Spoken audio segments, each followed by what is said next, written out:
Syarif Hidayatullah atau Sunan Gunung Jati adalah salah seorang ulama Wali Songo, majelis pendakwah agama Islam dalam sejarah Indonesia pada abad ke-14 Masehi. Ulama ini juga merupakan Sultan Cirebon 1479 sampai 1568 dengan gelar Susuhunan Jati.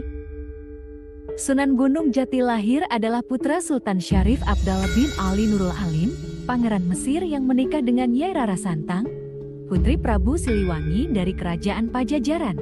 Nama asli Sunan Gunung Jati adalah Syarif Hidayatullah. Sejak kecil, sudah tampak kecerdasan dan ketekunannya dalam menuntut ilmu. Karena kesungguhannya menekuni ilmu agama, atas izin sang ibunda, Syarif Hidayatullah berangkat ke Mekah. Di Tanah Suci, Syarif Hidayatullah berguru dengan Syekh Tajuddin Al-Qurtubi. Beberapa waktu kemudian, ia ke Mesir untuk belajar kepada Syekh Muhammad Athaillah Al-Syadzili, seorang ulama bermadzhab Syafi'i, sekaligus mempelajari tasawuf tarekat Syadziliyah. Atas arahan dari Syekh Athaillah, Syarif Hidayatullah kemudian pulang ke Nusantara untuk berguru pada Syekh Maulana Ishaq di Pasai, Aceh. Selanjutnya, ia mengembara ke Karawang, Kudus, hingga di pesantren Ampel Denta Surabaya untuk belajar kepada Sunan Ampel. Oleh Sunan Ampel, Syarif Hidayatullah diminta untuk berdakwah dan menyebarkan Islam di daerah Cirebon. Di sana, ia menjadi guru agama, menggantikan Syekh Datuk Kafi di Gunung Sembung. Setelah banyak masyarakat Cirebon masuk Islam, Syarif Hidayatullah melanjutkan dakwahnya ke daerah Banten. Semasa berdakwah di Cirebon, Syarif Hidayatullah menikah dengan Nyi Ratu Pakumbwati, putri Pangeran Cakrabuana atau Haji Abdal Iman, penguasa Cirebon kala itu.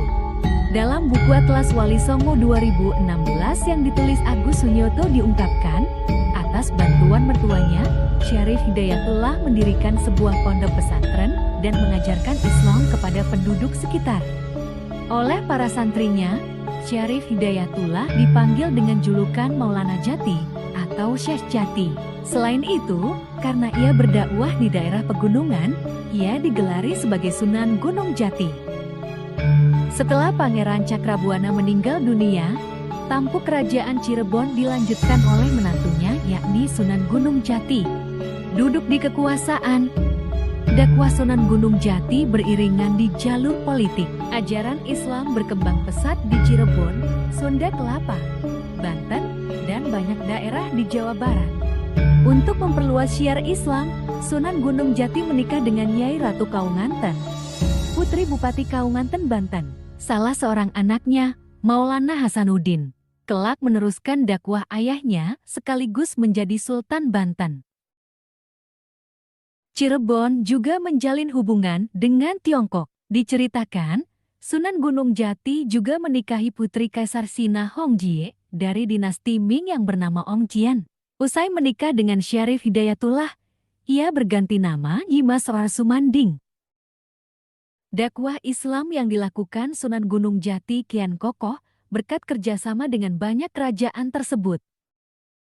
Pada 1568 Sunan Gunung Jati berpulang. Ketika meninggal, usianya diperkirakan mencapai 118 tahun. Makamnya terletak di Gunung Sembung, Desa Astana, Cirebon Utara.